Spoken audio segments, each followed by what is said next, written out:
हाय बच्चों, welcome to you Sunil classes topper. I am Sunil Kumar, mathematics expert, जो तुम्हारे लिए लेकर आए हैं चैप्टर नंबर 7 कोऑर्डिनेट ज्योमेट्री से रिलेटेड है, जो बहुत ही महत्वपूर्ण है तुम्हारे एग्जाम के लिए। तो कुछ उससे रिलेटेड मैं इंपॉर्टेंट टर्म बताने जा रहा हूँ। सबसे पहले इंपॉर्टेंट टर्म को समझेंगे, फिर वन बाय वन हम लोग इसके बारे में क्वेश्चन और कुछ फार्मूले जो हैं, जो तुम्हारे एक्सरसाइज में जब बजाएंगे तो उससे रिलेटेड बहुत सारे फार्मूले का यूज़ करना पड़ेगा, जो बहुत सिंपल ही और बहुत आसान है। एकदम एक बार देख लेगा तो वो समझ में तुम्हारा आ जाएगा कि कैसे इसको बनाना है। बहुत ज़्यादा ये मैंने घुमा करके पूछने वाला क्वेश्चन नहीं रहता है, बहुत ईजी और बहुत सिंपल पूछता है। तो हम लोग है जो सबसे पहले कुछ इम्पोर्टेंट टर्म्स आते हैं उसके बारे में जानेंगे। जैसे कोऑर्डिनेट एक्सिस क्या होता है, कोऑर्डिनेट एक्सिस के साथ साथ ओरिजिन क्या है, एक्स एक्सिस क्या है, वाई एक्सिस क्या है और एक्स कोऑर्डिनेट क्या है। तो ये सब के बारे में हमको जानना बहुत ज़रूरी है, तभी वह समझ में आएगा। तो कोऑर्डिनेट एक्सिस किसको कहेंगे, सबसे पहले हम लोग देखेंगे कोऑर्डिनेट एक्सिस क्या है। कोऑर्डिनेट एक्सिस मतलब ये देखिए, हमारा जैसे एक्सिस ने बोल दिया तो एक्सिस मतलब कि दो, एक वर्टिकली है और एक पैरेलल है। यानी पैरेलल मतलब ये हॉरिजेंटल है। तो ये एक्स हो गया, प्लस में होता है इधर, और ये एक्स डैश माइनस में होता है। यानी इसका जो वैल्यू होगा वो नेगेटिव में आएगा, इसके जो वैल्यू आएंगे वो सभी पॉजिटिव, 1 2 3 4 ये सभी पॉजिटिव में है। इधर -1 -2 ऐसे -1 -2 इस तरह से होता है। इधर इस तरह से बाई है और इधर बाई डैश होता है, बाई डैश फिर इसी तरह से इधर भी -1 -2 -3, इधर भी 1 2 इस तरह से ये प्लस में, यानी पॉजिटिव इधर हो गया, इधर हमारा नेगेटिव बाई में है। इसी को कहते हैं कोऑर्डिनेट एक्सिस। यानी एक्स और बाई का जो म्यूचुअली एक दूसरे से परपेंडिकुलर है और ये दोनों जहाँ मिलता है इस पॉइंट को हम लोग ओरिजिन पॉइंट कहते हैं, ठीक है ना। एक्स एक्सिस ये वाला कहलाया हमारा एक्स एक्सिस, ये जो हमारा एक्स एक्सिस कहलाया। ये हमारा बाई है, ये बाई है, ये बाई एक्सिस कहला गया। इधर वाला भी बाई एक्सिस कहलाएगा, ये वाला भी बाई एक्सिस कहलाएगा।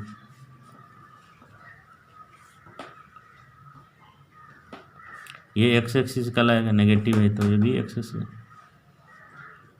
अब उसके बाद आता है एक्स कोऑर्डिनेट। एक्स कोऑर्डिनेट किसको कहेंगे, बाई कोऑर्डिनेट। एक्स कोऑर्डिनेट का मतलब है कि हमारा डिस्टेंस जो है फ्रॉम द पॉइंट, फ्रॉम ये जो पॉइंट दिया रहेगा वो बाई एक्सिस से कितनी दूरी पर है। तो जो बाई एक्सिस से कितनी दूरी है तो वो एक्स का पैरेलल होगा, और बाई कोऑर्डिनेट जो है वो एक्स एक्सिस का पैरेलल होगा। तो इसीलिए इस तरह से हम लोग इसको देखेंगे। ये देखिए, ये फिगर दिया हुआ इस तरह से, ये दिया हुआ, ये हमारा एक्स, इधर एक्स है, इधर एक्स डैश है, बाई है और ये बाई डैश है। तो एक्स कोऑर्डिनेट के बारे में जानेंगे, और इसको अबसीसा भी बोलते हैं, अबसीसा। ये अबसीसा या एक्स कोऑर्डिनेट भी बोलते हैं। एक्स कोऑर्डिनेट में distance of A point from by axis. ये बाई एक्सिस या इधर कोई पॉइंट मतलब इधर है, तो ये हमारा बाई एक्सिस से ही कितनी दूरी पर है, और फिर ये एक्स से कितनी दूरी पर है। तो ये जो दूरी कहलाया, यहाँ से यहाँ तक की जो दूरी हुआ, ये बाई एक्सिस का पैरेलल हो गया। तो जिसका पैरेलल हो गया वही कोऑर्डिनेट हो गया। तो यहाँ से यहाँ तक यदि इसका जो पैरेलल है, इसका पैरेलल ये है, तो ये जो दूरी कहलाया, यही दूरी हमारी पॉइंट पी है। तो ये इस कोऑर्डिनेट को कहेंगे बाई कोऑर्डिनेट, और ये एक्स के पैरेलल है, तो ये हो गया इसका डिस्टेंस जो है, distance from the by axis. ये बाई एक्सिस से इसकी दूरी जो है किसका पैरेलल है, एक्स के पैरेलल, तो इस हो गया एक्स कोऑर्डिनेट। इसको बोलेंगे एक्स कोऑर्डिनेट, इसको कहेंगे बाई कोऑर्डिनेट। तो एक्स कोऑर्डिनेट वाला को अबसीसा कहते हैं, और बाई कोऑर्डिनेट को ऑर्डिनेट कहते हैं। ऑर्डिनेट और अबसीसा, ये दो चीज़ जानना है, एक्स एक्सिस और बाई एक्सिस, समझ गया ना। तो ये डिस्टेंस को हम लोग जो कहेंगे, और ये डिस्टेंस को क्या कहेंगे, तो डिस्टेंस फ्रॉम बाई एक्सिस है, तो ये बाई एक्सिस से जो ये दूरी कहलाया, यही दूरी को हम लोग कहेंगे एक्स कोऑर्डिनेट। यानी यहाँ पर लिख दिए एक्स कोऑर्डिनेट, ये वाला कहलाया बाई कोऑर्डिनेट। इसको अबसीसा, इसको ऑर्डिनेट। और अबसीसा के बारे में समझ गए। अब हम लोग चलेंगे अब है जो कभी कभी क्या है, एक कोऑर्डिनेट दिया रहता है, एक्स एक्सिस और वाई एक्सिस दोनों है, इसी पर दे दिया, एक्स पर ही पॉइंट पर कोई बिंदु दे, एक्स एक्सिस पर ही दे दिया, इधर या इधर कहीं, इधर यदि दे दिया तो यहाँ से इसकी जो दूरी होगा वो नेगेटिव में आएगा, माइनस में आएगा, यहाँ से यहाँ तक जो दूरी होगा वो इधर जो है पॉजिटिव होगा। तो यहाँ पर तो इस पॉइंट का वैल्यू कितना होगा, इस पॉइंट का वैल्यू कितना होगा, तो इस पॉइंट का वैल्यू तो एक्स तो दूरी पता है, लेकिन बाई तो ऊपर की ओर नहीं जा रहा है ना, बाई के पैरेलल कोई नहीं आ रहा है ना, इसलिए बाई 0 हो जाएगा, आई एक्स का वैल्यू तो जो भी रहेगा यहाँ प्लस रहेगा, प्लस इधर माइनस है तो इसका वैल्यू माइनस एक्स है कुछ आएगा। इस तरह से ये हमारा पॉइंट निकल गया। ठीक है, तो इसको हम लोग कहते हैं एक्स 0 के फॉर्म में लिखेंगे।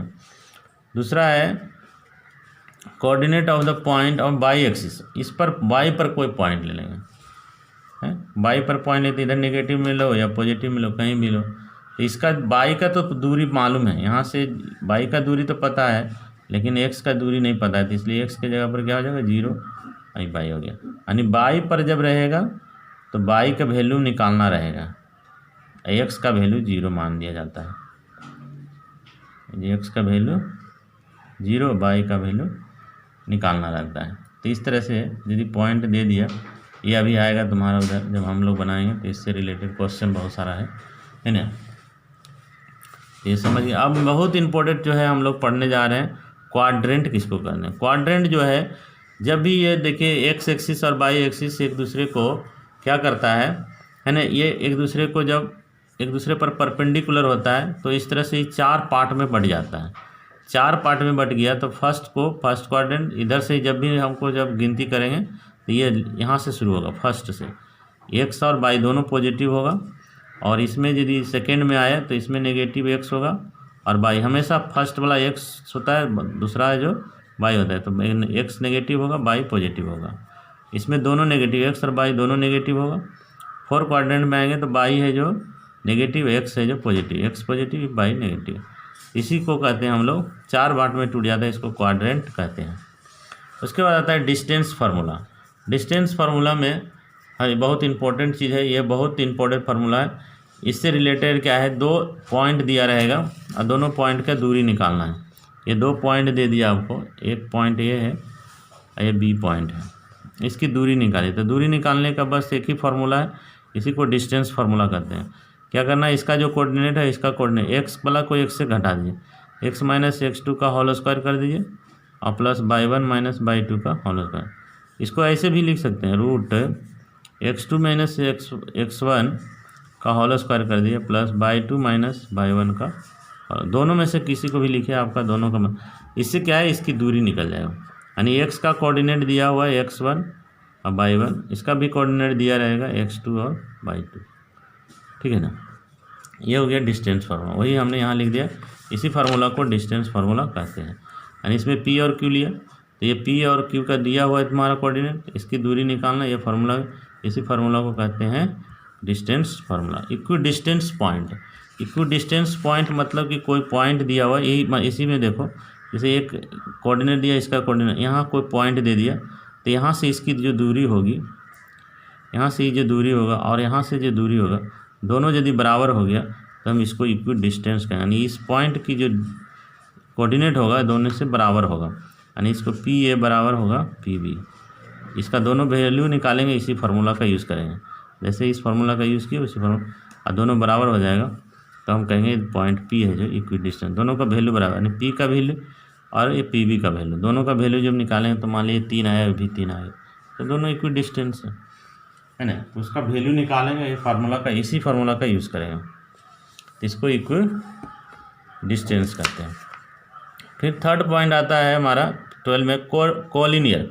कोलिनियर मतलब कि कोई भी 3 पॉइंट दिया रहेगा, 3 पॉइंट जैसे ये दिया हुआ है, एक ए दिया हुआ है, एक बी दिया, इसी का एक पॉइंट और मान लीजिए यहाँ सी है, ये तीनों है जो एक ही स्ट्रेट लाइन में, एक ही लाइन सेगमेंट में, यदि तीनों यदि एक ही लाइन सेगमेंट है तो ए बी क्या है, ए बी है जो 2 टुकड़ा में बट गया, एगो ए सी और ए सी बी। यदि ए सी का वैल्यू है निकालेंगे, फिर बी सी का वैल्यू निकालेंगे और फिर ए बी का वैल्यू निकालेंगे, तो ए बी का यदि वैल्यू है, ये दोनों को जोड़ करके यदि आ जाएगा, यानी जो बड़ा है, जो बड़ा वैल्यू रहेगा और दोनों छोटा वैल्यू के जोड़ के यदि बराबर हो जाएगा, यानी AC प्लस BC के यदि बराबर हो गया तो हम कह सकते हैं कि ABC जो है कोलिनियर होगा। ठीक है ना, इस तरह से कोलिनियर हम कह सकते हैं। तो कोलिनियर होने के लिए तीनों का भुजा जो है, इसका यहाँ से यहाँ तक तीनों का कोऑर्डिनेट दिया रहेगा, इसका भी कोऑर्डिनेट, इसका दूरी निकाल लेंगे, इसको जोड़ देंगे, इसको जोड़ देंगे, यूज द डिस्टेंस फार्मूला। ये डिस्टेंस का फार्मूला यूज़ करके तीनों वैल्यू निकालिए। और यदि तीनों का वैल्यू बड़ा जो वैल्यू आया और दो छोटे वैल्यू को जोड़ करके यदि बड़ा का वैल्यू बराबर हो जाता है तो कोलिनियर है, यदि बराबर नहीं हुआ तो कोलिनियर नहीं है। तो ये उसके बाद आता है सेक्शन फार्मूला। सेक्शन फार्मूला है, ये भी हमारा बहुत इंपॉर्टेंट है ये फार्मूला। इस फार्मूला को भी बाय हार्ट कर लो। और हार्ट करने का ये तरीका मैं अभी बता रहा हूँ, शॉर्ट ट्रिक। ये जिसको नहीं समझ में आता है तो इसको याद कर लो, और जिसको समझ में आता है तो देखो मैं एक ट्रिक बताता हूँ, इस तरह से याद कर सकते हो। ये ट्रिक के माध्यम से हम ये फार्मूला को कर सकते हैं। जैसे कह रहा है कि कोई पॉइंट है, ये एक पॉइंट है और ये B एक पॉइंट है, ये और एक B है। कहीं इसको है जो मान लीजिए यहाँ पर एक बिंदु काट रहा है, तो इसका यहाँ से यहाँ तक जो इसका जो दूरी होगा M1 मान लो, यहाँ से यहाँ तक दूरी M2 मान लो। इसका कोऑर्डिनेट दिया हुआ है x1 और y1, इसका कोऑर्डिनेट दिया हुआ है x2 और y2। इस तरह से दोनों का वैल्यू हमको दिया हुआ है। तो अब हमको निकालने बोला है इस पॉइंट का कोऑर्डिनेट निकालिए। इस पॉइंट का भी कोऑर्डिनेट x और y होना चाहिए। तो x का वैल्यू कितना होगा, y का वैल्यू कितना होगा। तो x का वैल्यू निकालने के लिए क्या करना है, इसको जो है आप इससे गुना कर दीजिए, और इसको जो है आप इसको गुना कर दीजिए, फिर दोनों को जोड़ दीजिए। क्या बोले, इसको इससे गुना कर दीजिए और इसको इससे गुना कर दीजिए। हमने क्या बताया, M1 को x2 से कर दीजिए या इससे कर दीजिए, किसी को भी कीजिए, आपका फार्मूला एक ही आएगा। M1 को गुना कर दिए x2 से और फिर प्लस कर दीजिए, दोनों के बीच में प्लस कर दीजिए। यहाँ से है जो प्लस इधर करेंगे, फिर इसको गुना करेंगे, यानी M2 को गुना किए x1 को, और जोड़ करके ये दोनों जो रेशियो दिया है M1 और M2, ये दोनों को जोड़ दीजिए, x का वैल्यू निकल गया। उसी तरह से y का भी निकाल सकते हैं। y को भी क्या करना है, इसको जो है y वाला से कर देंगे और M1 को जो है y2 से कर देंगे, यानी यहाँ पर लिखे M1 हो गया y2 से और प्लस फिर M2 जो हो गया y1 से, M2 जो हो गया y1 से, और दोनों को जोड़ करके M1 प्लस M2 हो गया। यही फार्मूला। अब इसमें जो x और y का जो वैल्यू आएगा इस P पॉइंट का कोऑर्डिनेट हो जाएगा, यानी P पॉइंट का कोऑर्डिनेट हमारा क्या हो गया, M1 x2 plus M2 x1 बटे M1 प्लस M2। ये ट्रिक है, इसका इधर गुना कर लो, इसका इधर गुना कर लो, याद रह जाएगा, भुलाने का कोई चांस नहीं है। प्लस M2 y1 बटे M1 प्लस M2। इसी तरह से इसका हम लोग निकाल सकते हैं। जैसा कि मैंने दे दिया, इसको पॉज करके भी आप लोग नोट कर सकते हैं। ये देखिए, अब आता है मिड पॉइंट। मिड पॉइंट मतलब बीचों बीच है।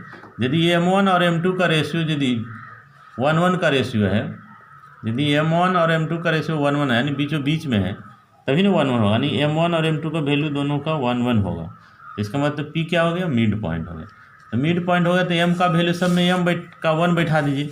ये जो हमने अभी सेक्शन फार्मूला पढ़ा उसी में M की जगह पर 1 बैठा दीजिए, ये भी 1 हो गया। तो क्या हो गया, x2 प्लस x1 M1 1 1 2 हो गया, यानी डायरेक्ट फार्मूला बन गया। यहीं पर यदि M1 और M2 का रेशियो यदि 1:1 है, यानी M की जगह पर जो हमने x का वैल्यू जो लिखा वहीं पर 1 यहाँ बैठा दिए, x2 हो गया, फिर 1 इंटू x1 हो गया बटे 1 प्लस 1, यानी कितना हो गया, x2 प्लस x1 बटे 2। यानी इसी को हम लिख सकते हैं x1 प्लस x2 बटे 2। इसको आगे पीछे क्योंकि दोनों जोड़ है, y में फिर उसी तरह से आ जाएगा y1 प्लस y2 बटे 2। यानी हमारा मिड पॉइंट का यदि फार्मूला बोलेगा तो हम इस तरह से याद रख सकते हैं, यानी x1 x2 बटे 2 y1 y2 बटे 2। ये फार्मूला बहुत इंपॉर्टेंट है, ये भी याद रख लेना। अब आता है एक्सटर्नल। आप यदि एक्सटर्नल इंटरनल समझ गए तो एक्सटर्नल में क्या करना है, सिर्फ माइनस करना है। ये यदि कोई पॉइंट दिया हुआ बाहर से डिवाइड कर रहा है, जैसे हमने अभी बताया ये पॉइंट है, ये समझने के लिए मैं फिर बता रहा हूँ। ये जैसे एक लाइन है और एक पॉइंट जो है इधर P है, ये इधर बाहर से इसको डिवाइड कर रहा है, तो बाहर से जो कर रहा है तो ये A है और ये B है। तो यहाँ से यहाँ तक जो रेशियो है और यहाँ से यहाँ तक जो रेशियो है ये हमको पता है। यहाँ से यहाँ तक मान ली कि M1 हो गया और यहाँ से यहाँ तक ये M2 हो गया, तो M1 बड़ा लग रहा है तो इसके आधार पर M-2 करेंगे, M1 - M2, और इसी फार्मूला में सेक्शन फार्मूला में हम बैठा देंगे। सेक्शन फार्मूला में जो बैठाएंगे ये बाहर काट रहा है इसीलिए माइनस होगा, यहाँ पर सिर्फ माइनस यूज़ करेंगे। यहाँ पर जो है सेक्शन फार्मूला यहाँ माइनस यूज़ कर देंगे, यहाँ माइनस यूज़ कर देंगे, यहाँ माइनस यूज़ कर देंगे, यहाँ माइनस, बस यही सेम फार्मूला को माइनस में यूज़ करें क्योंकि बाहर से वह डिवाइड कर रहा है। अब लास्ट हमारा एक आता है area of triangle. Area of triangle को भी याद करने का बहुत शॉर्टकट मेथड है। क्या करना है, एरिया हम निकालने के लिए तीनों को कोऑर्डिनेट दे देगा, A B C तीनों को कोऑर्डिनेट दिया हुआ है। तो यह क्या करना है, पहले एक्स टर्म को लिख दीजिए। याद करने का शॉर्टकट तरीका क्या है, पहले एक्स टर्म को हम लिखेंगे। कैसे लिखेंगे, इस तरह से लिखेंगे। पहले क्या कीजिए, एरिया लिख दीजिए, यहाँ पर एरिया ऑफ ट्रायंगल ABC बराबर 1/2 लिख दीजिए और यहाँ पर बड़ी कोष्ठ लगाइए। x1 पहले लिख लीजिए, फिर प्लस करके लिख लीजिए x2, फिर प्लस लिख लीजिए x3, तीनों को आप लिख लीजिए। याद करने का सिंपल तरीका, तो हमने क्या किया, x1 x2 x3। अब है जो हम जब भी लिखते हैं तो क्या करते हैं, x1 1 तो हो गया, तो अब बाई वाला टर्म छूटा हुआ है तो सब बाई वाला लिखें, यानी x1 है तो बाई 2 से शुरू करेंगे, by 2 by 3 by 3 by 1 by 1 by 2, इस तरह से रिपीट हो गया। देखिए फिर बाई 2 हो गया, फिर यदि यहाँ आएंगे तो फिर by 2 by 3 by 3 by 2 by 1 by 2, फिर इस तरह, यानी इस तरह से हमारा याद करने का तरीका, यानी x2 x3 लिख लिए और सबको जोड़ करके 1/2 से डिवाइड कर दें तो एरिया ऑफ ट्रायंगल निकलेगा। यदि इसका वैल्यू इसका वैल्यू यदि 0 आ गया, इसका वैल्यू यदि 0 आ गया तो हम कहेंगे ये तीनों पॉइंट जो है A B C ये तीनों एक ही लाइन में है, एक ही A B C तीनों एक, यानी कोलिनियर कब होगा, जब एरिया यदि 0 हो गया तो हम कहेंगे A B C एक कोलिनियर पॉइंट है।